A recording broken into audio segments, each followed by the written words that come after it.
अस्सलाम वालेकुम। Last lecture में हमने सीखा कि कैसे अरेज को जनरेट किया जाता है। अरेज की दो टाइप है, इट इज़ वन डायमेंशनल अरे एंड टू डायमेंशनल अरे। वन डायमेंशनल को हम वेक्टर या रो कहते हैं, या अगर वो कॉलम फॉर्म में है तो उसे कॉलम भी कहा जा सकता है, और टू डायमेंशनल अरे को हम मैट्रिक्स कहते हैं। वन डायमेंशनल अरे को कैसे लिखा जाता है हमने ये भी देखा कि just we have to define some variable a is equal to, और बाकी सारा स्टफ जो नंबर्स हैं वो आप ब्रैकेट्स में लिखते हैं, स्क्वायर ब्रैकेट्स में। जैसे for example 2 comma space 4 comma space 6 comma space 8 comma space 10। These are the first 5 even number. फिर हमने देखा कि वन डायमेंशनल अरेज के अंदर अगर पैटर्न आ रहा है तो हम उसे कॉलम फॉर्म में या इंक्रीमेंट स्टाइल में भी लिख सकते हैं। वो हमारा एक शॉर्ट फार्मूला बन जाता है। फॉर एग्जाम्पल अगर सिमिलर स्ट्रक्चर को मैं लिखना हो तो I will write the starting value colon increment colon the last value and I get the same result. And the next thing is कि अगर हमें सिर्फ इंटरवल गिवन हो और उसके अंदर हमने जस्ट उसे 10 पॉइंट्स में डिवाइड करना हो, या जैसे 5 पॉइंट्स में डिवाइड करना हो, तो उसके लिए भी हमारे पास कमांड मौजूद है। अगर हमारे पास इंक्रीमेंट या कांस्टेंट स्पेसिंग मौजूद नहीं है तो दैट इज द लिनस्पेस या लीनियर स्पेसिंग कमांड। इसके स्ट्रक्चर में आप स्टार्टिंग वैल्यू लिखते हैं, इंटरवल की लास्ट वैल्यू लिखते हैं, और टोटल नंबर ऑफ पॉइंट्स लिखते हैं। जैसे मैं 2 से 10 इंटरवल को 5 पॉइंट्स में डिवाइड करना चाहता हूँ, इक्वल पॉइंट्स में, and I get the same result. और इस तरह फिर हमने मैट्रिक्स करना सीखा। मैट्रिक्स के लिए चलें आप डी यूज कर लें एंड देन ब्रैकेट, ओके जी, 2 comma space comma space 3 and the next row is colon, आपको सेमीकोलन लगाना पड़ेगा, और फिर आप जो है नेक्स्ट रो की वैल्यूज लिख सकते हैं 4 कामा 5। तो ये आपके पास एक मैट्रिक्स आ जाएगा। और मैट्रिक्स को लिखते हुए आपने एक चीज़ का ध्यान रखना है कि नंबर ऑफ जो कॉलम वैल्यूज हैं हर रो के अंदर सेम होनी चाहिए। So this was the previous lecture. अब जनरेट करना तो हमने सीख लिया। अब हम देखते हैं कि कैसे हम एरेज को एड्रेस कर सकते हैं, बिकॉज ये एरे के अंदर जो हम वैल्यूज लिख रहे हैं तमाम की तमाम वैल्यूज इंडिविजुअली या सब ग्रुप्स की फॉर्म में हम इसके ऊपर ऑपरेशंस अप्लाई कर सकते हैं। जिस तरह अगर आपने एलिमेंट्री लेवल पर रो और कॉलम को पढ़ा हुआ है या मैट्रिसेस को पढ़ा हुआ है तो हर एलिमेंट का कोई ना कोई एड्रेस होता है। फॉर एग्जाम्पल अगर ये यहाँ पर ए हमारे पास एक रो है तो इसका एड्रेस होगा, we can write it A 1, 1, first row first column. This is second, तो हम इसे लिख सकते हैं A 1, 2। इसी तरह जो लास्ट वैल्यू है इसे हम लिख सकते हैं A 1, 5। और ये तमाम वैल्यूज को हम अगर उनके एड्रेस के हिसाब से एज ए वेरिएबल भी उनके ऊपर ऑपरेशंस कर सकते हैं। अब चूंकि रो एक ही है या कॉलम होगा तो एक ही कॉलम होगा, तो इसलिए इसको सिर्फ डबल इंडेक्स लगाने की ज़रूरत नहीं है। यानी हर एक को पता है कि it is a first row, एक ही रो है। तो मैटलैब के अंदर जो एड्रेसिंग होती है it is a simple 1 unit based या 1 digit based for rows and columns. तो we can write this as B5, we can write this 2 को हम लिख सकते हैं B1 एंड सो ऑन। फिर आगे नेक्स्ट जब वेक्टर सेक्शन को हम कर लेंगे फिर हम मैट्रिक्स सेक्शन को देखेंगे। अब मैट्रिक्स के लिए हमें फिर डबल यूनिट यूज़ करना ही पड़ता है, दैट इज़ 3 को हम लिख सकते हैं A first row and second column. अब ये सारी चीज़ें आपको पता है, जस्ट हम मैटलैब के ऊपर इसे अप्लाई करते हैं कि कैसे हो सकता है। मैं इधर से उसको क्लियर कर दूँ, हम दोबारा से कोई एक वेक्टर लिख लेते हैं। Let's say A is equal to linspace, जल्दी से एक जनरेट करना है तो 2, 20 and we have to divide it into 5 points ताकि इजी हो जाए समझना। That's it. ओके जी, तो यहाँ पर हमारे पास आ गई वैल्यूज 2, 6.5, 11, 15.5 एंड 20। अब ये सारी की सारी वैल्यूज जो है ये एक ही वेरिएबल में स्टोर है, दैट इज़ ए। अगर आप राइट साइड पर देखें तो हमारे पास वर्क स्पेस आ रहा है, और अगर आप इस पर क्लिक करेंगे तो ये हमारे पास रोज़ की वैल्यूज़ आ रही। अब मैं चाहता हूँ कि नहीं भाई, मैंने तो सिर्फ उसके जो फर्स्ट वैल्यू है उसी को यूज़ करना है, उसी को कॉल करना है या किसी दूसरे वेरिएबल में स्टोर करवाना है। तो कॉलिंग के लिए ए ब्रैकेट 1, जो स्मॉल ब्रैकेट्स हैं वो एड्रेसिंग के लिए यूज़ होती हैं।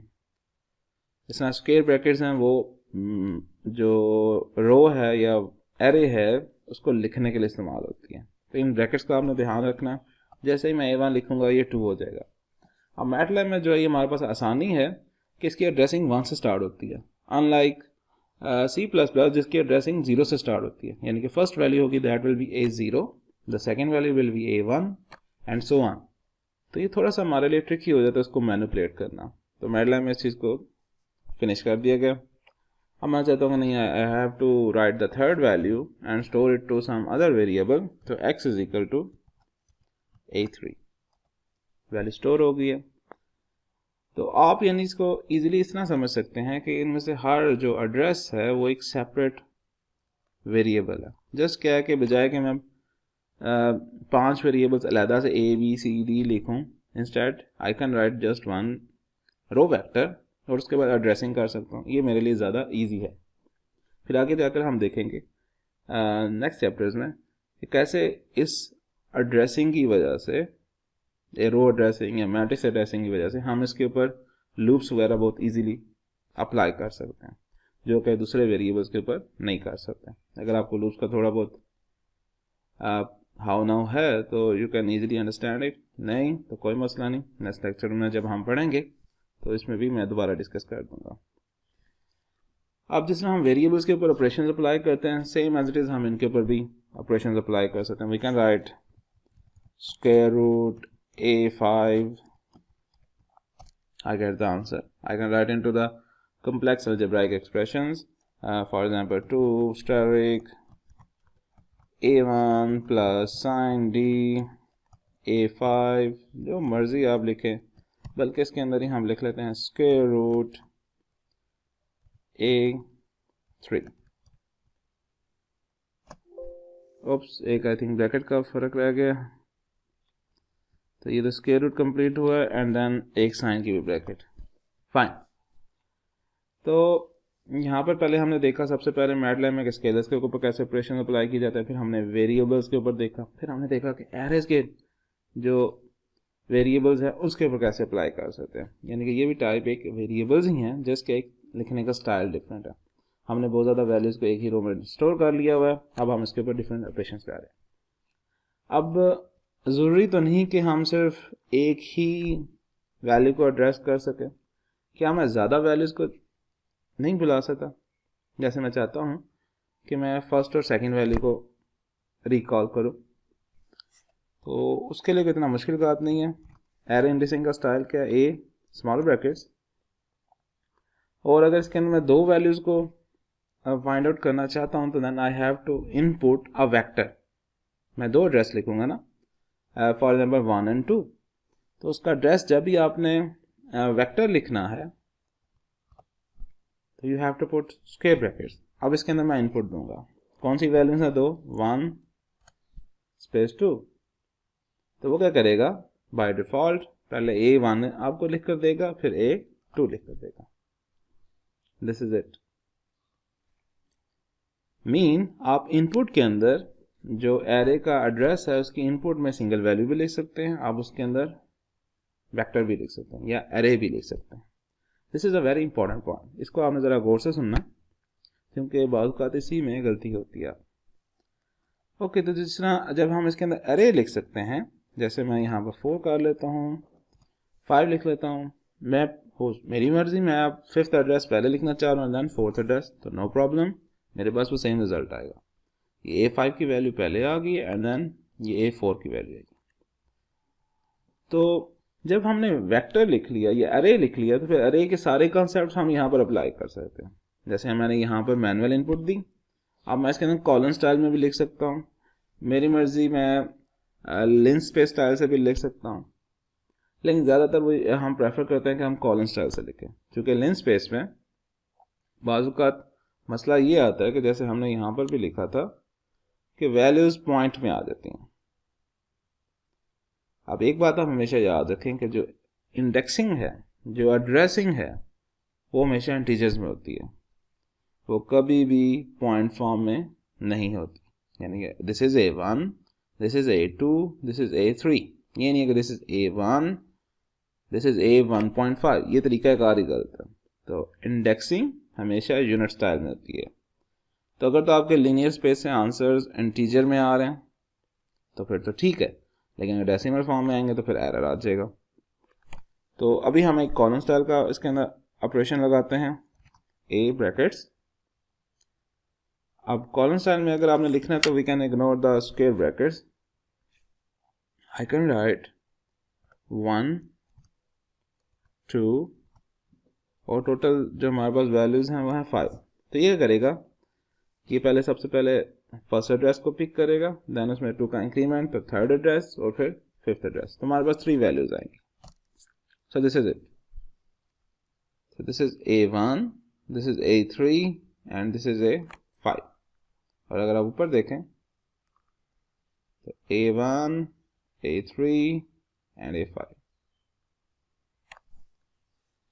ओके जी, इसको थोड़ा क्लियर कर देते हैं और इधर मैं एक को दोबारा लिख लेता हूँ और हम दोबारा अब कॉलम स्टाइल से इंडेक्सिंग करते हैं। ओके जी, कॉलम स्टाइल में जो हमने या इंक्रीमेंट स्टाइल में हमने देखा हुआ कि हम पॉजिटिव इंक्रीमेंट भी लगा सकते हैं, नेगेटिव इंक्रीमेंट भी लगा सकते हैं, लेकिन उसके लिए शर्त आपको बताइए कि बिगर वैल्यू से स्मॉलर वैल्यू की तरफ जाना है। Same goes for here. मैं 4 से स्टार्ट कर सकता हूँ और साथ में -2 का इंक्रीमेंट लगा दिया और मैंने कहाँ तक जाना है, 1 तक। I will get the answer. तो दिस इज A4, ये आपको नजर आ रहा है। दिस इज A1, सॉरी 4 में से जब -2 करेंगे तो हमारे पास 2 आएगा, तो दिस इज A2। तो ये तो हो गया कॉलम स्टाइल। आप इसके अंदर डिफरेंट वेरिएशंस कर सकते हैं, यानी कि जो आपने पीछे प्रीवियस लेक्चर में पढ़ा है वो सारी की सारी वैल्यूज आप इधर अप्लाई कर सकते हैं एरेज की। अब चलते हैं लिंक स्पेस के स्टाइल से। आमतौर पर ये प्रोसीजर या ये जो लिंक स्पेस का स्टाइल है इसको अपनाया नहीं जाता, लेकिन जस्ट मैं आपको एक बता रहा हूँ, इसको लिखा जा सकता है अगर आपको श्योरिटी है कि आपके इवन एड्रेस आपके इंटीजर एड्रेस आ रहे हैं, इंटीजर वैल्यूज आ रही हैं, डेसिमल में नहीं आनी चाहिए। तो इंटीजर वैल्यूज हम लिख सकते हैं, जैसे we are going for 1 to 5 या 1 to 3 और इसको आप 3 ही वैल्यूज में डिवाइड करें तो क्या आ जाएगा, 1 2 and 3। I get the answer.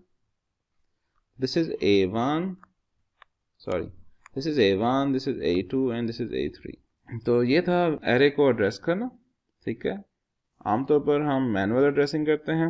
अगर आपने इसके अंदर रैंडम वैल्यूज लेनी है, यू कैन राइट ब्रैकेट्स और जो मर्जी आपका दिल करता है A5, A4, A लिखते जाएं 2।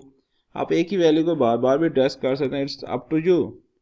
मैटर इसका कोई एरर नहीं देगा, वो आपको उसका जस्ट आंसर दे देगा, क्योंकि ये रिकॉलिंग का आ रहा है कि भाई A5 की वैल्यू क्या है, वो A5 की वैल्यू पीछे बैक एंड से जो भी स्टोर हुई है उसको पिक करेगा और इधर डिस्प्ले कर देगा। फिर आगे बारी बारी इस तरह ये तमाम जो भी आपने एड्रेस लिखा है उसकी वैल्यूज आपको बताता जाएगा। ओके, जब आपने वेक्टर को एड्रेस करना सीख लिया, उसके ऊपर आप ऑपरेशंस भी लगा सकते हैं। जब आपने वैल्यू रिट्रीव कर लिया तो फिर आप उसके ऊपर जो मर्जी फार्मूला अप्लाई करें, एक्सप्रेशन अप्लाई करें, बिल्ट इन फंक्शंस अप्लाई करें, these are just like variables.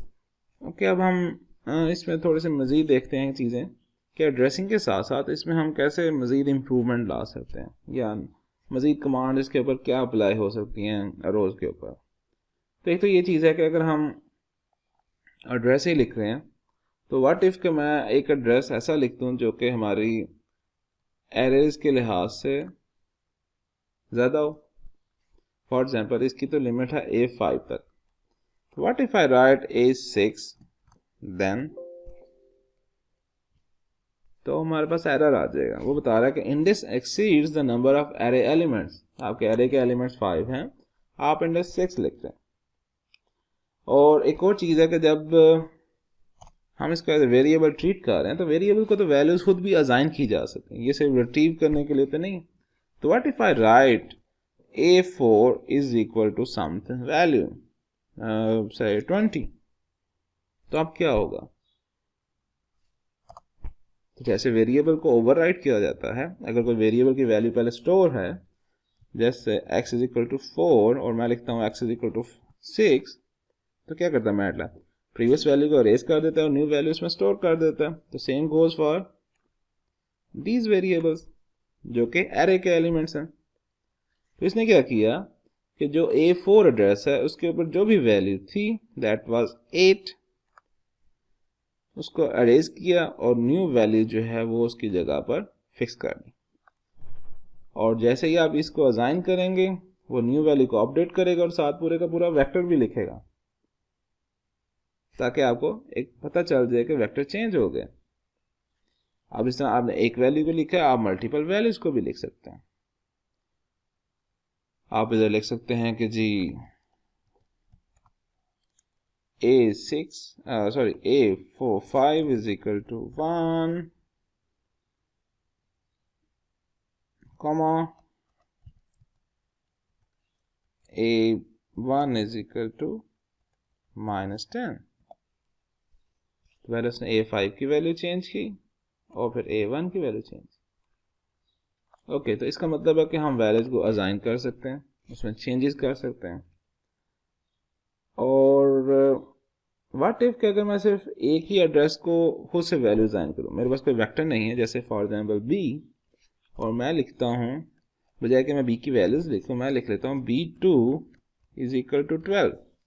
अब b वेक्टर डिफाइन ही नहीं है और मैं जस्ट लिख रहा हूँ b2 इज इक्वल टू 12, सिर्फ एक वैल्यू, मुझे b1 का नहीं पता, या चलो मैं तो b6 इज इक्वल टू 12 ये लिख देता हूँ। पहले 5 एलिमेंट्स मैंने डिफाइन ही नहीं किए, b1 b2 b3 b4 b5, तो तब मैटलैब क्या करेगा? तो लेट्स फाइंड आउट मैटलैब क्या करेगा। तो मैटलैब क्या करेगा कि वो 6 एड्रेस पर 12th वैल्यू स्टोर कर देगा और उसे जो पहले वाले एलिमेंट्स है उनको बाय डिफॉल्ट 0 वैल्यू दे देगा, वो एरर नहीं देगा। तो इस तरह आप एक एड्रेस के जरिए वेक्टर जनरेट भी कर सकते हैं, इसमें कोई मसले वाली बात नहीं है। अब जब आप जनरेट कर रहे हैं तो अगर मैंने यहाँ पर एक एड्रेस दिया तो मैं इसके अंदर मल्टीपल एड्रेस यानी कि एरे इनपुट भी दे सकता हूँ, क्योंकि एड्रेसिंग के अंदर हम एरे इनपुट भी दे सकते हैं। तो इधर से हमने क्या सीखा कि आई कैन राइट चलो सी ब्रैकेट एंड इनपुट, जैसे third element and sixth element. अब मुझे यहाँ पर जब मैं 2 एंट्रीज लिख रहा हूँ तो मुझे राइट साइड पे 2 वैल्यूज भी देनी है, तो वो 2 वैल्यूज वेक्टर फॉर्म में ही होंगी, that is -12 space -15। I will get the result. यानी कि जरूरी नहीं कि सिर्फ आप एक वैल्यू लिख सकते हैं, आप मल्टीपल वैल्यूज भी लिख सकते हैं, -12 -15। अब जब ये एरे स्टाइल है, एरे इनपुट है, तो मैनुअली हमने वेक्टर लिखा है, आप यहाँ पर कॉलम स्टाइल भी लिख सकते हैं। लिन स्पेस में प्रेफर नहीं करूँगा, उसमें आपको प्रॉब्लम होगी, कॉलम स्टाइल का तो आपको पता ही होता है। तो वी कैन राइट डी, चलो मैं हर दफ़ा नया एक वेक्टर ले जो हमने डिफाइन नहीं किया हुआ, एंड आई कैन राइट 1, मुझे जो है ऑड प्लेसेस के ऊपर वैल्यूज चाहिए, 2 का इंक्रीमेंट और up to 10, that will be 1 3 5 7 and 9। लेकिन एक चीज़ का ध्यान रखना है कि जो हम एड्रेस लिख रहे हैं, जो हम एड्रेस के इंडिसेस लिख रहे हैं, जितनी उनकी तादाद है, राइट साइड पर वैल्यूज़ की तादाद भी इतनी होनी चाहिए। जैसे लेफ्ट साइड पर अभी हमने 5 एड्रेसेस लिखे हैं, तो इधर हम भी हमारे पास 5 ही वैल्यूज़ होनी चाहिए। तो चलें इनको कुछ हम वैल्यूज़ दे देते हैं, 1, 5 20, और मैंने इनको डिवाइड करना है 5 वैल्यूज़ में। अब लिन स्पेस तो वेक्टर जनरेट करने के लिए था, तो मैंने यहाँ पर 5 वैल्यूज़ को जनरेट कर लिया, तो दीज आर द 5 वैल्यूज जो कि ऑड प्लेसेस पर आए हैं। इस तरह आप इवन में भी कर सकते हैं, जो शॉर्टकट आपके दिमाग में आ रहा है वो इधर लिखें और इसको अप्लाई करके देख लें, you will get the result. लेकिन रूल क्या है? रूल ये है कि जितना एड्रेस के एलिमेंट्स हैं उनकी तादाद और राइट साइड पर जो भी आप उनको असाइन करें वैल्यूज, उनकी तादाद के बराबर होना चाहिए। तो अगर मैं वेरिएबल इस तरह लिख रहा हूँ अलहदा से, तो मैं करंट वेरिएबल को आगे एक्सटेंड भी कर सकता हूँ, यानी कि हम इस A6 वाली चीज़ को दोबारा रिपीट करते हैं। तो इसे मैं क्लियर कर लूँ। So this is A vector. Now I can right A6, बजाय रिट्रीव करने के मैं इधर वैल्यूज लिख लेता हूँ। A6 is equal to 17। तो मैंने A के जो पहले नंबर ऑफ एलिमेंट्स थे उनको एक बढ़ा दिया, यानी कि उस एरे के अंदर मैंने एक्सटेंशन कर दी, उसको एक्सटेंड कर दिया। तो अगर मैं एक वैल्यू एक्सटेंड कर रहा हूँ तो मैं मल्टीपल वैल्यूज जिस तरह पहले लिखा था उस तरह भी एक्सटेंड कर सकता हूँ, कि for example A bracket, okay हम 6 तक पहुंच गए हैं। I have to write 7 address and 7 to 10। अब मुझे पता है जब मैं इंक्रीमेंट जो कॉलम स्टाइल है उसके अंदर हम इंक्रीमेंट ना लिखें तो फिर बाय डिफॉल्ट 1 का इंक्रीमेंट होता है। तो this will be 7, 8, 9 and 10, 4 values. तो राइट साइड पर भी 4 वैल्यूज आपने लिखनी है। ओके जी, 45, 34। अच्छा, कभी हमने हमेशा या तो कॉलम स्पेस या सिंपल स्पेस के साथ लिखा है। व्हाट इफ कि हम इधर हाली एक कॉमा के साथ लिखते हैं और एक स्पेस के साथ लिखते हैं। देखते हैं मैटलैब क्या करता है। तो मैटलैब कुछ नहीं करेगा, मैटलैब आपको आंसर दे देगा। मैटलैब के लिए ये दोनों फॉर्मेट इन एरेज या वेक्टर्स सेम है। So this is it. अब हमने ऐड करना सीख लिया। You can add in different styles, और जो प्रोसीजर्स हम रोज में कर रहे हैं same goes for column. Arrays के अंदर क्वेश्चन दिमाग में आता है कि हम चीज़ें ऐड करें। क्या हुआ कि अगर मुझे डिलीट करना पड़ जाए कोई वैल्यू, जैसे मैं चाहता हूँ कि ये 20 वैल्यू दैट वाज रॉन्ग और I have to delete it. Delete से मुराद ये नहीं है कि इसकी जगह पर 0 वैल्यू रखनी है, ये इंडेक्स ही ख़त्म कर देना, यानी कि बाकी तमाम वेक्टर जो है वो एक एक इंडेक्स पीछे आ जाएगा, पीछे शिफ्ट हो जाएगा, और 20 जो वैल्यू है वो वैनिश हो जाएगी, यानी कि नंबर ऑफ एलिमेंट्स में से एक तादाद कम हो जाएगी। तो अगर आपने गलती से कोई वैल्यू स्टोर करवा ली है और you need to delete it, no problem, MATLAB आपको उसका ऑप्शन देता है। जस्ट आप उसका एड्रेस लिखें, दैट इज 1, 2, 3 एंड 4। हमने A4 लिखा, हमने इसे डिलीट करना है, तो I have to write equal and empty brackets या square bracket, empty square brackets. This is it, 20 will be vanish.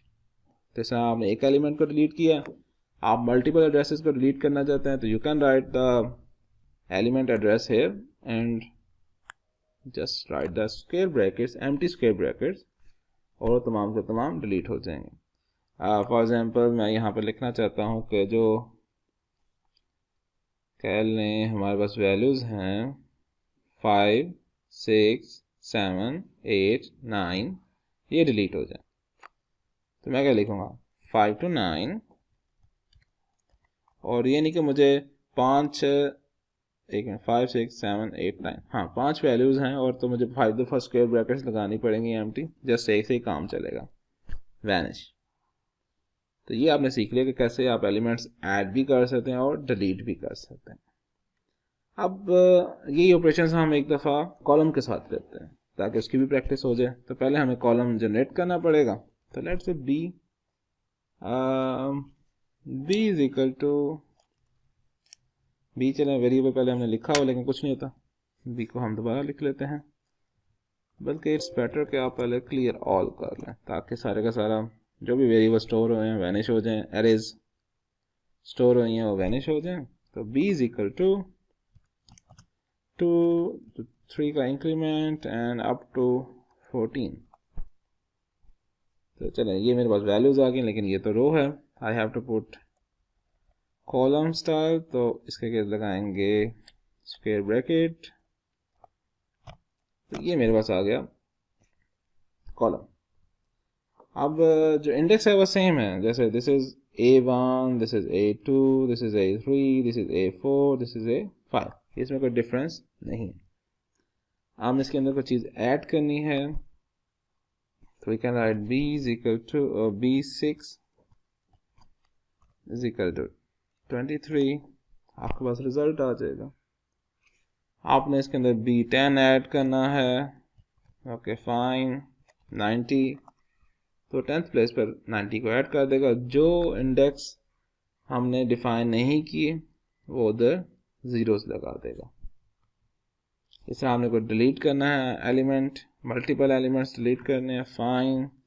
आपने करना है रैंडम में 2 और 7,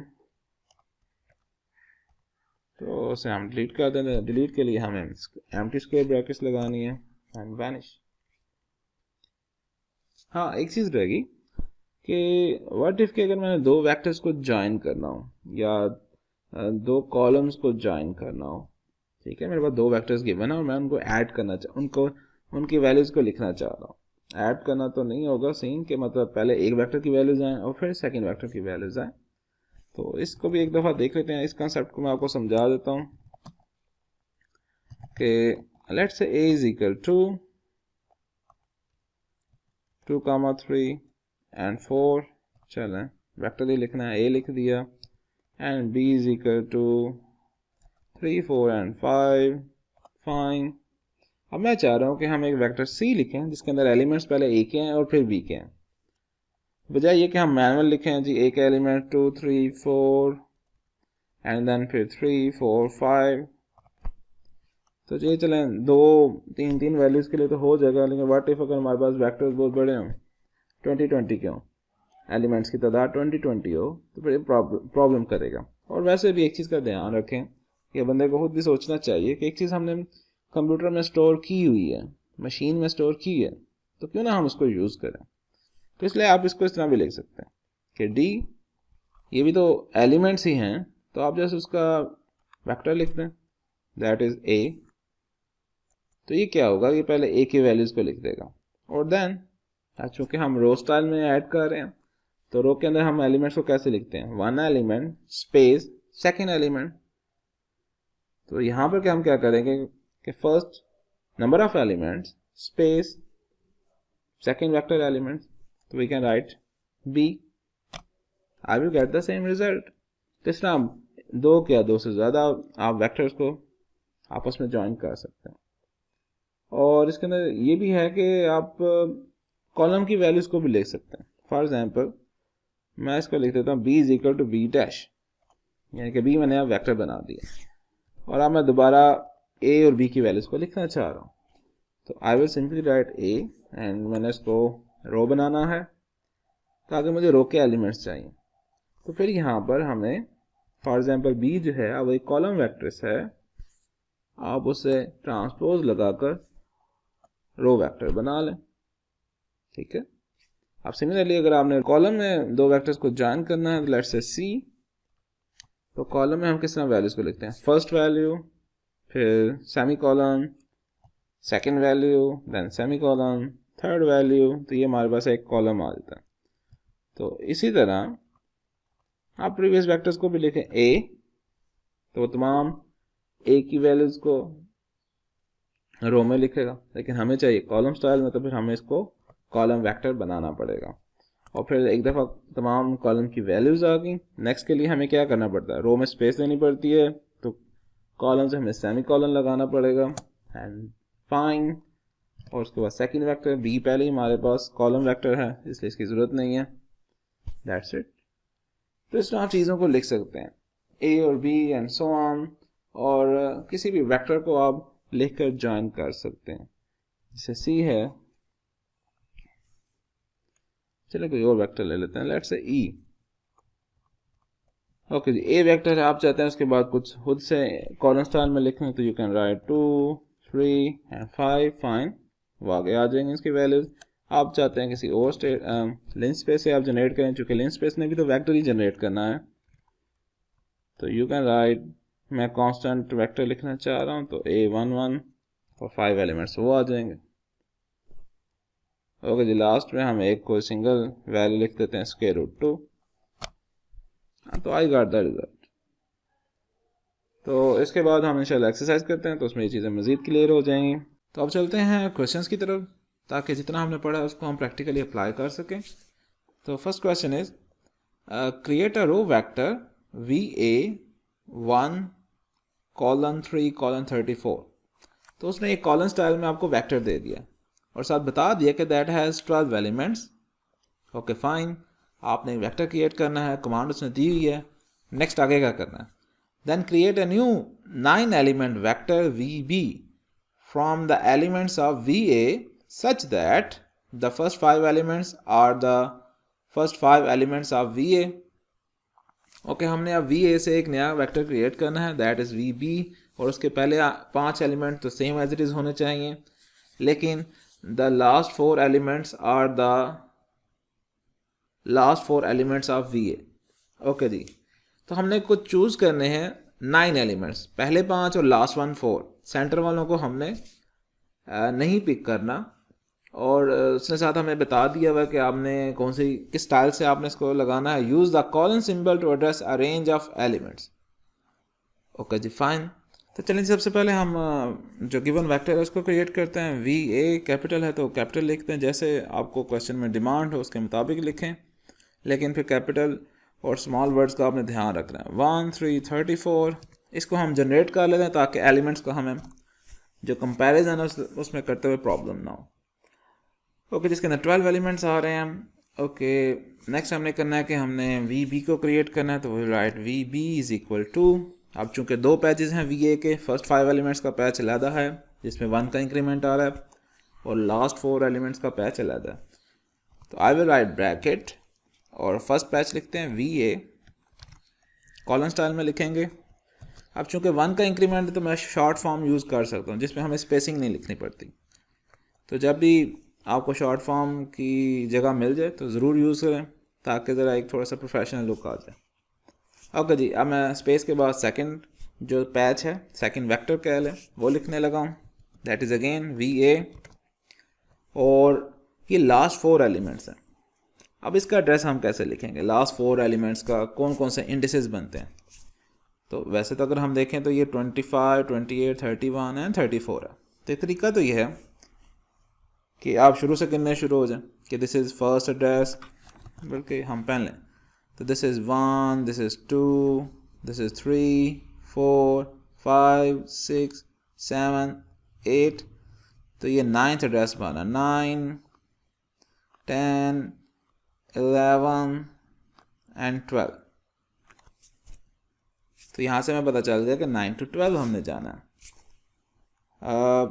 चलें, इसमें तो हमने गिन लिया। अब सवाल यहाँ पर एक और ये चीज़ पैदा होती है कि चलें ये तो 12 एलिमेंट्स है और एलिमेंट्स भी हमें गिवन थे, उसने बताया हुआ, तो इसमें तो हमें आसानी होगी।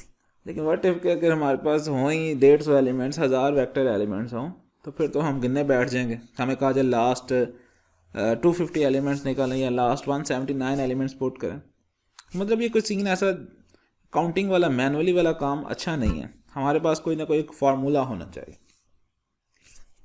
ये चलें, अभी हमें पता चल गया कि लास्ट एलिमेंट 12 है, तो हमें कोई ऐसा फार्मूला बनाना चाहिए जिसमें से 12 में से ही कुछ माइनस कर दें। जैसे अगर हमने 9 हासिल करना है तो दिस वैल्यू इज 12 - 3, तो ये हमारे पास 9 आ गया। तो 12 - 3 9 एंड 12। तो इसको हम इस तरह भी लिख सकते हैं कि लास्ट 4 एलिमेंट्स आर 12 - 3 colon 12। तो इसके अंदर मुझे गिनना नहीं पड़ेगा, लेकिन इसमें अगेन थोड़ी सी कन्फ्यूजन है। वो क्या कि आमतौर पर हमें 4 एलिमेंट्स चाहिए, तो 12 में से 4 को माइनस करें तो वो तो हमारे पास 8 आता है। यहाँ पर हमारे पास 9 रेशो हम 12 लिख रहे हैं। तो अब ये माजरा क्या है, तो एक्चुअली जब भी आप एडिशन या सब्ट्रैक्शन सिंपल करते हैं तो उसके अंदर वो फर्स्ट लेटर जो है वो शामिल नहीं होता। जैसे when I write 8 + 4 is equal to 12, ये थोड़ा सा आप कंसेप्ट समझ लें, ज़्यादातर मिस्टेक हो जाती है जब हम इस तरह की फॉर्मुलेशन बनाते हैं। तो उसके अंदर ये 8 शामिल नहीं होता, यानी कि जो अगले 4 एलिमेंट्स आ रहे हैं दैट आर 9 10 11 एंड 12। लेकिन जब हम यहाँ पर एड्रेसिंग करेंगे 12 - 4 आपके फार्मूले के मुताबिक, तो वो 8 भी एड्रेस में शामिल हो जाएगा। हमने उस एड्रेस को शामिल नहीं करना, ये हमारी ज़रूरत नहीं है, ये हमारा एक एलिमेंट बढ़ा देगा।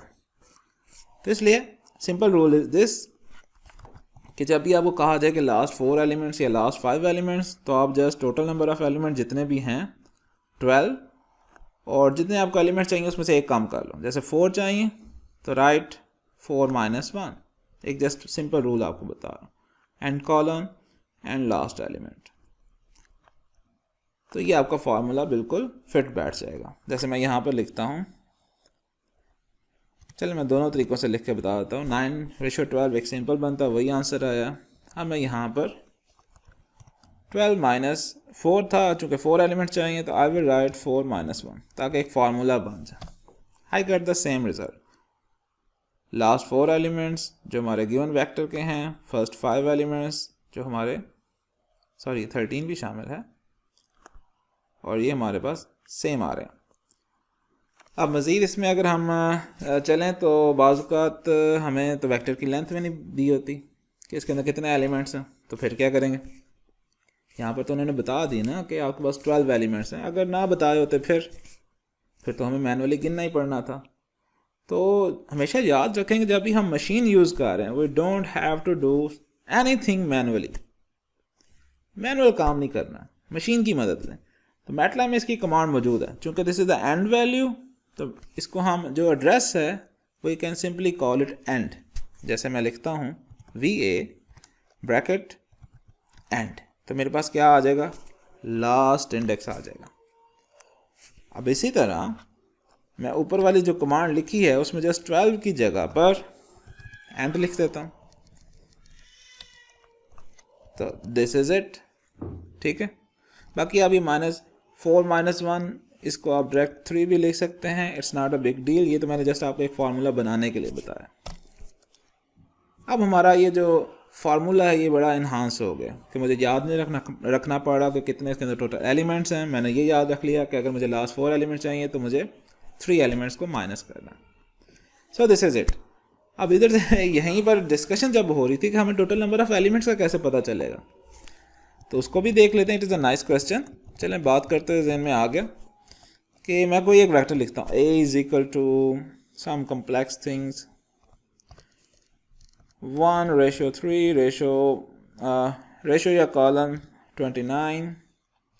This is your one vector and then space. हम कुछ और लिख लेते हैं, लेन स्पेस 1, 10, 5 और अगेन एक और स्पेस लगाकर कुछ कॉलम स्टाइल में लिख लेते हैं वैल्यूज़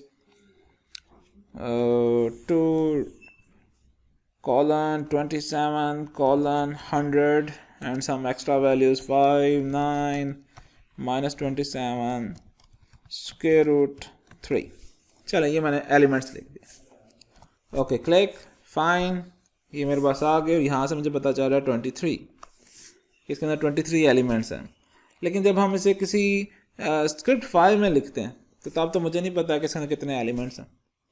तो अगर कहीं आपने स्क्रिप्ट फाइल में यूज़ कर रहे हैं, प्रोग्रामिंग में और कमांड्स के अंदर डिफरेंट यूज़ कर रहे हैं, और अगर आपने किसी भी वेक्टर का नंबर ऑफ़ एलिमेंट्स को फाइंड आउट करना है तो बजाय ये कि हर दफ़ा हम पहले आगे कमांड विंडो में देखेंगे कितने एलिमेंट्स आ रहे हैं कितने नहीं, इसकी बजाय हम मैटलैब की एक कमांड यूज़ कर लेते हैं which is a very simple या बेसिक वन। तो वो ये है कि कोई भी वेक्टर हो, the number of elements are called length of a vector. तो मैटलैब में भी कमांड लेंथ ही है किसी भी वेक्टर के एलिमेंट्स को फाइंड आउट करने के लिए।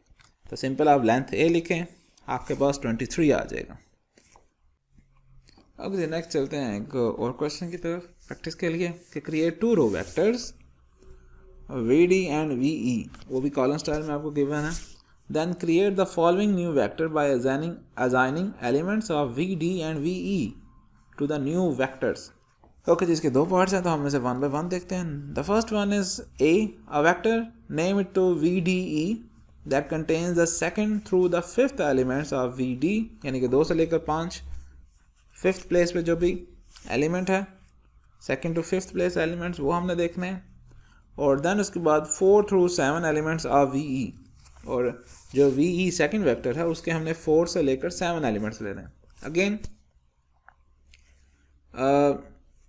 इसके अंदर हमें बस 1 का इंक्रीमेंट है तो हम इसे शॉर्ट फॉर्म में लिखेंगे। तो फर्स्ट वो है हम इसे VD और VE को क्रिएट करते हैं जैसा कि उन्होंने बताया हुआ है। तो VD is equal to 20:4:44।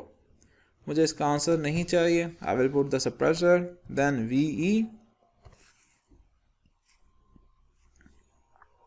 50:3:71। Okay जी, दो वेक्टर्स हमने जनरेट कर लिए। अब नेक्स्ट क्या होगा, हमने VDE फाइंड आउट करना। तो VDE is equal to, again दो वेक्टर चाहिए। फर्स्ट हमें चाहिए VD वेक्टर से 2 to 5, तो 2:5, चूंकि 1 का इंक्रीमेंट है तो we will use the short form. The next is VE vector, और उसका हमें चाहिए एलिमेंट्स 4 through 7, तो 4:7। तो ये मेरे पास A पार्ट क्रिएट हो गया। अब चलते हैं B पार्ट की तरफ। B पार्ट कह रहा है कि आपने वेक्टर VED बनाना है, that contains the element 6, 5, 4, 3, 2 of VE, यानी कि इसमें आप पहले VE वेक्टर के एलिमेंट्स आएंगे और बाद में फिर VED के, and the elements 4, 3, 2, 1 of VD। अब यहाँ पर अगर आप देखें तो जो एड्रेस है वो थोड़ा सा डिफरेंट आ रहा है, रिवर्स ऑर्डर में जा रहा है। यानी कि पहले 6 प्लेस वाला एलिमेंट आना चाहिए, फिर 5th, फिर 4, फिर 3, फिर 2। तो कोई मसला नहीं, हमें इंक्रीमेंट स्टाइल में भी एड्रेसिंग करनी आती है और डिक्रीमेंट स्टाइल में भी एड्रेसिंग करनी आती है। तो I will just write VED is equal to square brackets VE। Addressing हमें लिखनी है, जाना कहाँ से, 6 से सेकंड प्लेस तक।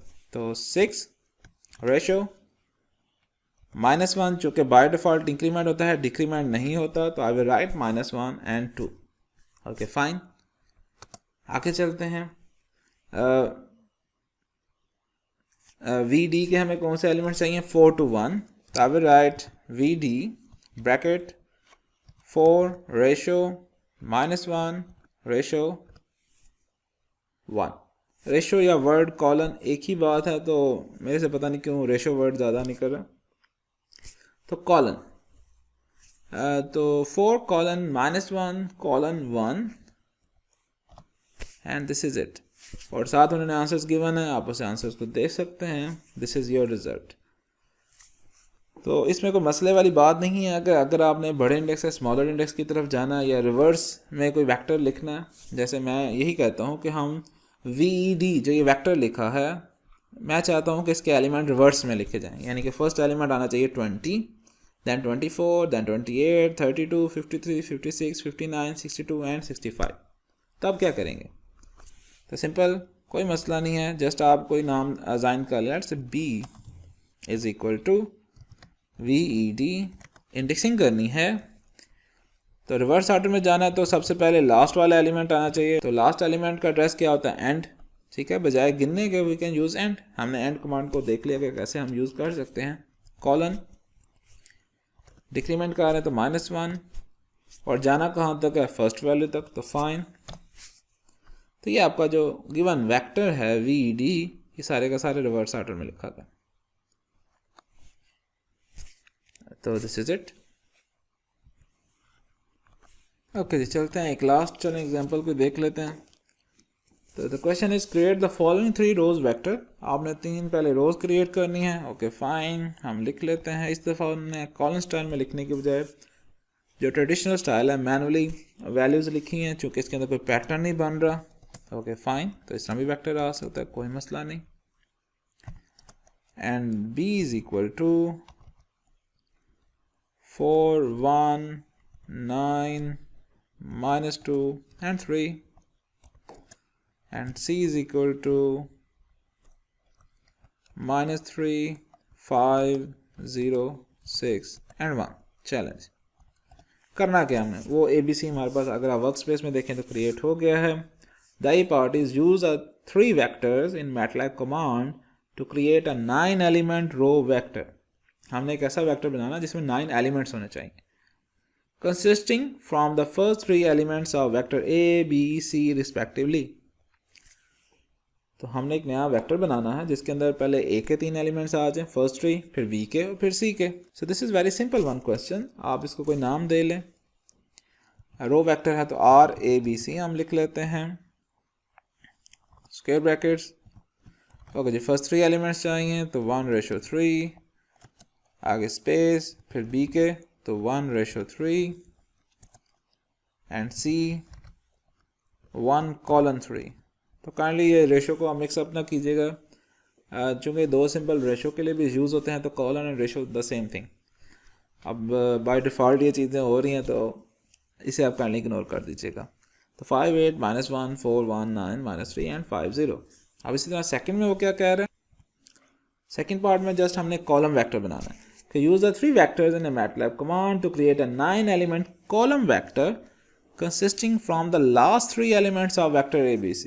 अब हमें लास्ट एलिमेंट्स चाहिए और साथ कॉलम भी, तो we will write CABC is equal to, there are 2 styles कि आप पहले कॉलम स्टाइल में लिख लें, ठीक है, सेमी कॉलम स्टाइल में, या फिर रो ही बना के उसका कॉलम और लास्ट पे ट्रांसपोज ले लें। तो दोनों तरीक़ों से करते हैं, पहले रो बनाते हैं एंड देन हम जो ट्रेडिशनल कॉलम स्टाइल है उसमें चलते हैं। ओके जी, मुझे ए के लास्ट 3 एलिमेंट चाहिए, फाइन। तो आई विल राइट, बजाय कि हम वो इंडेक्स फार्मूला यूज़ करें खुद से गिने मैनुअली, हम इधर एंड कमांड को यूज़ कर लेते हैं। तो एंड माइनस लास्ट 3 चाहिए, तो इधर लिखेंगे हम -2 कॉलन एंड, और इसी को मैं कॉपी कर लेता हूँ, स्पेस बी, क्योंकि सबके लास्ट 3 एलिमेंट्स चाहिए, एंड सी, और ये देखा गलती होने लगी थी, यहाँ से ए को फिनिश करना, और लास्ट में चूँकि मुझे कॉलम चाहिए तो I will write the transpose, ये मेरे पास कॉलम वेक्टर आ गया। ओके जी, तो चलें हम अब ट्रेडिशनल स्टाइल में भी लिख लेते हैं। सबसे पहले से क्लियर कर लेते हैं CLC। ओके, तमाम वैल्यूज़ मेरे बैक एंड पे मौजूद हैं, तो जिसलिए यहाँ पर जस्ट मैं एड्रेसिंग लिखूँगा, दैट इज़ CABC। थोड़ा सा डिफरेंट करना है तो T लगा देते हैं, T for traditional, square brackets. अब मैं सेमी कॉलम स्टाइल में लिखने लगा, तो पहले कॉलम की एंट्रीज, फिर सेकंड कॉलम, नीचे उसी के आ जाएगा। तो it is like A vector, let's say हमें फर्स्ट 3 वैल्यूज चाहिए, चूँकि हम समझ रहे हैं, लेकिन अब ये यहाँ पर ध्यान रखें कि A13 जो है ये रो में आ रहा है, हमें चाहिए कॉलम में, तो we have to put transpose. Next इसी तरह B13 1:3, अगेन इसका भी ट्रांसपोज चाहिए, and the last is C1:3 और इसका भी ट्रांसपोज। तो अब ये हमारे पास एक कॉलम वेक्टर बन जाएगा। तो दोनों स्टाइल्स में से जो आपको इजी लगे आप उसको यूज़ कर सकते हैं।